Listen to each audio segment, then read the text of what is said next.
What a day it's been. What a day. You know, Matt Henry makes me feel safe with bowling and his batting. Nicholls proving me wrong once again, and so have Blundell. It's all the day of fucking just everyone proving me wrong. While the South African bowlers have definitely proved me wrong with how good I thought they were. But yeah, welcome back to the Sunday cricket. Today we're looking at day 2 of the New Zealand versus South African Test 1. We're looking at this tour and covering it day by day. So we're into day 2 now, and I'm going to first start us off. What a fucking innings it was by Nicholls. He came into the side, not having great run of form for his past couple of years, and then hit the ground running about 2020 and I think last year as well, and it's looked quite good this year. But I don't rate him. He got dropped once again in the opening fucking, half of his freaking innings where he should have been out. But they allowed him to survive, South Africa. They bowled way too loose, not strong enough, and Nicholls took advantage of it and batted long game. But him and Wagner, the opening session, holy shit, what an opening session it was. Fuck, man, I turned it on and I just see Wagner fucking pelting South Africa to the boundary. Like, I turned it on, I think it was 25 or so, off like 23 balls. I was like, what the fuck? Wagner was just showing South Africa how to bat, He was just like, fuck you guys, I'm a freaking night watchman, I'm going to try to get a 50. And they just pelting them, and they were going around like 6 runs and over, absolutely destroying the South African batters' confidence. And I was like, okay, maybe these two, maybe we can get like a Nicholls will get like a 70 or like 60 or something. I was like, okay, maybe we'll get to like a decent score of maybe 300, 320 or so. I'm like, oh, cool, we got runs on the board. And then Wagner just goes and just pelts it and just keep pelting it, and Nicholls just ticking along there. And then he gets out on 49, just hits one way too well. Wagner does, and just flicks it and just carries all the way to the guy down at deep mid-wicket. Which is a bit sad because he was playing it really well. He was being aggressive, taking it to the bowlers, absolutely slaughtering the bowlers, and it was probably one of the best, I think, batting performances I've seen in a while from Wagner, or from a tail-ender, you know what I mean? Fucking quotation marks around there. But yeah, he just absolutely blasted the South African bowlers. They were way too loose. They were way too, they were just not bowling well enough. In all fairness, they were just, you had to question the reality of what was happening with how they were playing, because in all fairness, they were just shocking in all sense of the word.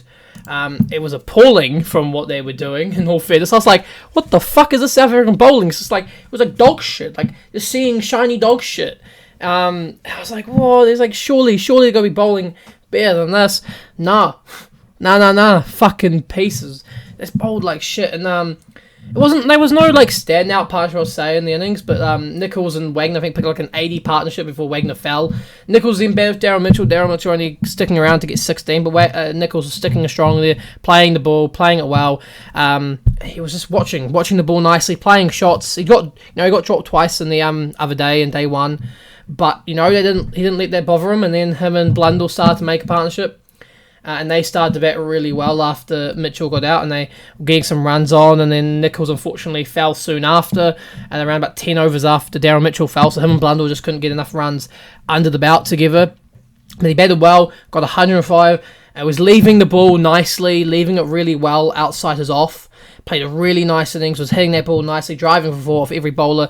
Straight drive looked beautiful, and he was just playing nicely, and then he gets the one that gets him out, just comes a bit wider, and I think he thought, okay, I'm going to try to dominate this area now as well. Just reaches out to it, just nicks it straight to slip, and off he goes home. But it was a very good innings, probably one of the best innings I've seen from Nicholls, a really good fight from him, and just really all good around, all-round good batting performance, because I don't rate Nicholls. I don't think Nicholls is a great batsman, but fuck me, he proved me wrong today. He's batted nicely, batted time, and it just made me feel, hope with this team. I was like, okay, maybe I'm wrong. Maybe Nicholls will finally start getting that fucking form, just start getting it, hitting it, and not get out stupidly, bat well, stop giving away his wicket early on. I'm like, look, if they're not going to catch him and they're not going to putt, he's just, it looks like he's a man that's going to make them pay if they don't get him out early.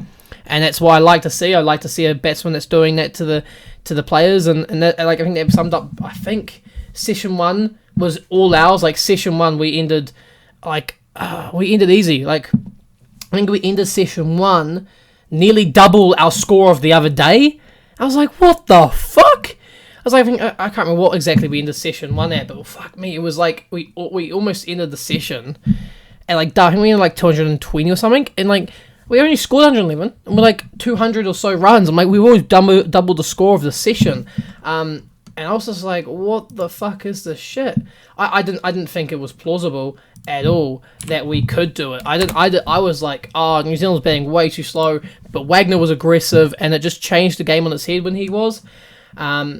And I was thinking, surely not. Surely we can't double our score. Surely, I know we're going at, like, we'll punish them at 6 runs and over in the first session of the day. We were just absolutely berating them, and you would think that we just own their asses with how we were playing. If I have a look here, it tells me that Black Caps were 2 overs. Yeah, so at drinks, we were 109 for 3 was when Wagner went out. I don't know when lunch. We went to lunch at 2:55 for 4. So we went to lunch, double our scores the other day. So we'd already put on, in like 26 overs or so, already put on another 110 runs. 120 runs. We already put the fucking runs on them. We already put the pressure on them. Like, we put them out of their line and length. South Africa bowlers weren't bowling line and length. They just couldn't get it right. They were trying, and they picked up the wickets. They got Wagner, they got Mitchell, they got Nicholls. Like, they put the pressure on, getting the wickets here and there, but nothing too strong, in all honesty. Like, Nicholls batted well, and then he got out, unfortunately, which put us in a bit of turmoil. And we refigured. We had Blundell, who was like just in, wasn't too long in before Nicholls got out. Grandhomme came in after, and Grandhomme showed classic Grandhomme, tonking the bowlers. It's like, fuck me, it was like, it was absolutely beautiful to see Grandhomme just go off. Like, we went to tea because Grandhomme got out a bit on, but he was just smashing them. And then Alga does Joe Root thinking, like, you know what, I'm going to bring on a part-time spinner, because South Africa only really weirdly took 4 bowlers. They didn't take another bowler. They only took the 4. They didn't take a spinner. They didn't bring a freaking all-rounder. They only had, like, at least England took the pace bowlers and then Ben Stokes, and they had all-rounder there. They had 4 bowlers and then Ben Stokes. They had the all-rounder, but South Africa doesn't have an all-rounder for some reason. So they bring on Markram. Fucking first over, magic works, gets to Grandhomme, but before that, Grandhomme does damage. He's got 45, he's fucking tonking them over the boundary, he's putting them more out, he's just absolutely destroyed them, fucking put them on their back, like on their asses, made it like a joke, bro. He's absolutely just tonked them to the boundary. And it was a great watch. It was vintage to Grandhomme, vintage man. He was just playing shots all over the place, just back and forth, like absolutely smacking them. I think he got like a couple of sixes. I think.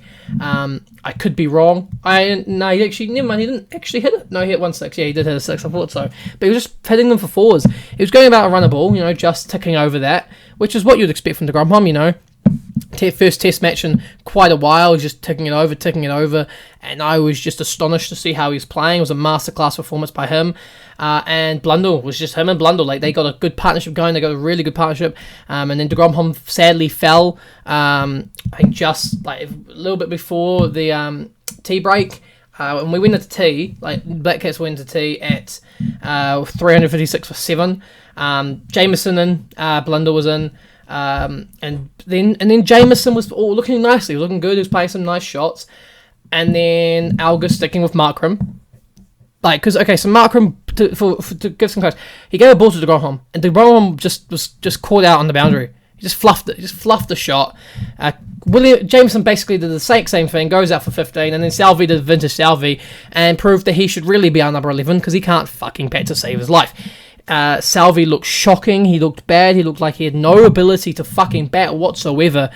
But as soon as Salvi goes out, what I've got to say is probably one of the best performances and one of the highest 10th run partnerships. I think it was 96 runs. I think it was 96. It was 4. Maybe it was 94. I think it was 94 runs. 10th wicket partnership. Matt Henry fucking made the bowlers look like chump change. Yeah, no, they did bowl some good balls. It was outdoing him because, he's a number 11, number 10, number 9. But he definitely was proving to New Zealand he shouldn't be batting number 11. He got fucking just playing the balls nicely. Him and Blundell were going back and forth, back and forth. He was smoking the ball. Blundell was just taking over the ones and getting the twos here and there. And he just batted really well. It was a masterclass by Blundell. Fuck me. I didn't think I'd see a good Blundell performance like I did this innings as I did when he got their 100 against Australia. I never thought I'd see that kind of Blundell again. I was like, surely not. Surely this kind of Blundell doesn't exist anymore. I didn't think that I would get to see that kind of Blundell where it's going to be back and forth, good batting, absolutely smoking the ball. I didn't think I'd get to see that anymore, but I did. I got to see a classic Blundell performance like he was against Australia. He's been struggling. He put in the performance. He made me honestly just go, you know what? I take back kind of what I was saying. I still don't rate him exactly, but he's good with the gloves. He's batting quite well. If he can turn it up a bit more, become like a BJ Watling, that's what I want. I want a BJ Watling. That's the kind of keeper batsman I want. That's what I want for New Zealand. Someone that can come in and absolutely, if we're a bit of a mess, fix us up. Can get runs under the belt, can get good averages. And I feel like it's really understandable and really good the way he just played. And I feel fucking... I loved it. It was like a really good enjoyment to watch him. He played really well. Like him and Nicholls, just masterclass. They played a masterclass, honestly. And I was just like, fuck me. It was a masterclass by those two bowlers. They were just absolutely wrecking it. I didn't think they would. And they just did. They just absolutely wrecked it, played it very fucking well. And they, especially Blundell, him and Henry, man, they just got a partnership going. Henry was just batting well. And he, you know what? He was, as they said during the game, he was the 3rd New Zealander and the 12th overall bowler, or 12th overall person to do this alongside like Richard Hadley, Ian Botham, a couple other famous big guns there in the 12 and the 3, and where he got 58. So he ended down 58, but he got 50. He got 50 and 7 wickets. He's the 3rd person in New Zealand to ever do that. Fuck me, it was a good batting performance by Matt Henry. He looked better than some of our higher order batsmen, man. He looked clean. He looked really nice. I'm really glad he just played well. He was waiting, he just was pumping that ball there. Now, he looked a bit shaky at times, but he looked really good compared to a lot of the other players. And him and Blundell put on a fucking really good partnership. And unfortunately, Blundell struck out. He got 96 and then got the slightest edge to get him out, and that was a bit sad. It was a bit disappointing, to be honest. It was really sad to see that happen. I was hoping that he would manage to be able to get something under the belt and do it, but he just couldn't, unfortunately, and it just wasn't meant to be with how it was. And I was surprised, but I was a little bit sad. I wanted him to get the 100. I was hoping he would, but he didn't. He fell short. But at least Matt Henry was 58. Fucking good thing for the Canterbury crowd. They were happy. They were really happy. That was like, I think, most of the day. Like they went up, like New Zealand batted most of the day, and they brought up 482 runs for all our wickets. Like we legitimately batted till I think 5:45. We batted till 5:45. I think New Zealand just batted to 5:45 and just absolutely tonked it. And it was the way. It was New Zealand's way of absolutely ramificating the innings, and I was just a little bit surprised that we could manage to do something like that. I haven't seen in a while us pull off a performance like that, but we did. We managed it, and I'm very, very glad we managed it. We've put South Africa in the box seat, needing 385. I think it was 300 and shit. How much do we need? They got 95, nearly 400. I'm just gonna go nearly 400 because I don't know, but yeah, nearly 400. Nearly 400. They did it, which is a surprise. You would think that maybe a bit more, but it wasn't. Unfortunately, it wasn't. It was a nearly 104, and it was a bit loose, but yeah, nearly 100 and nearly 400 on the board. But I don't think South Africa has much to worry. When in the first 4 overs, Salvi and Bolt. So Salvi and Henry. Now I'm going to get onto them because I'm going to go through. This is the South African bowlers. 30 overs, 113 for 2 was Rabada. Strootman was 29 for 1 wicket for 124 runs. Jansen was 29.5 overs, 2 wickets for 96. He was the pick of the bowlers for me from South Africa. He picked up Blundell. the last wicket. Oliver, 21 overs for 100 runs, so 3 wickets. And Markram, the fucking part-time spinner, gets fucking 2 wickets, 8 overs, 27. A bit expensive, but compared to his other bowlers, not that expensive. And yeah, was just absolutely doing it. Like, we got 482 off 117.5 overs. We got 482 off 17.5 overs, which is a big surprise, in all honesty, to think that that would be the case. It would manage to be able to do that kind of stuff, but we did. We got it done, and we put up a fight. We absolutely knocked it out of the park, and then we put South Africa, because South Africa had to go in back, and Salvi and Henry went to work, dismantling the fucking top order once again in South Africa, because they are a massive problem. Oh, they were 4 runs for 3 wickets by in 4.1 overs. Oh, it was not good. Erie gets a ball, bloody in-swinger. Salvi gets him out, fucking leg before wicket. Henry comes on, Alga goes. Salvi comes back in for his 5th over. Markram goes. All for 2 ducks and a 2. And then Bavander and Van der Dusten came in at the end of the day. You know, that was like a bit surprised. They didn't bring in a night watchman, but probably a good idea, because Bavuma was just like, you know what? I'm going to bat like Wagner. I'm going to bat like Henry. I'm going to bat like a lot of the New Zealand batsmen did, and just went after our bowlers. Now, he could have gone out of a couple of chances, a bit of loose shots here and there. But you know what? He's put 22 on the board for his runs. He's going runs under his belt, which is good, better than the first innings. And he's watched New Zealand. He's attacking the ball. He's not waiting for it. He's attacking it. And Salvi and Henry's a little bit expensive at the end. We got them 3 wickets down for field runs, but it's off 9 overs. They're looking strong. Black Caps are looking in the spot, but South Africa need a fuck ton of runs. They still need like 350 or 60 runs to chase down the score. It's going to be difficult for them to do so. It's going to be difficult for them to pick up those runs, especially in front of them, because they've got Van der Dusten in now, and they've got Bavuma, but they're newly in 9 off 12 and 20 off 20, 22 off 20, so they're like newly in. They've still got a way to go, still got some time to go, and you got to see it, you got to think it, and hopefully they can do it. But yeah, 4 for 3, just absolute. It was a great watch. It was fucking amazing to see the South Africa just go bang, bang, bang. Like, fuck me, I was just like, yeah. Like, Jesus, they were 2 for 2 and they were 3 for 4. Oh, it was a great watch to see the Black Caps absolutely stomp over South Africa once again. But yeah, I don't know what's going to happen with how they're doing, but Bavuma and Van Dusten going to day 2 have a little bit of an edge. They could go aggressive if they go tomorrow, but Salvi ends 5 overs, 20 runs for 2, and Henry was 4 overs, 13 for 1. But yeah, the pick of the players today, it's got to be Matt Henry, it's got to be Blundell, it's got to be Nicholls. Absolutely astonished by all 3. Nicholls 105, Blundell 96. Henry picks up a 7 in day 1, picks up a 58 in day 2. Fucking all-round performance, and then gets another wicket in day 2 as well. Absolutely all performance, 8 wickets in total, 58 runs. Matt Henry is looking like the player to be in the series so far. What a fucking series this been. South Africa on the back foot, needing around about 350 to 380 runs to win this game. No way they're probably going to be able to do it. I don't have any hope. But yeah, thanks. Thank you for watching, and I feel like it's going into day 2.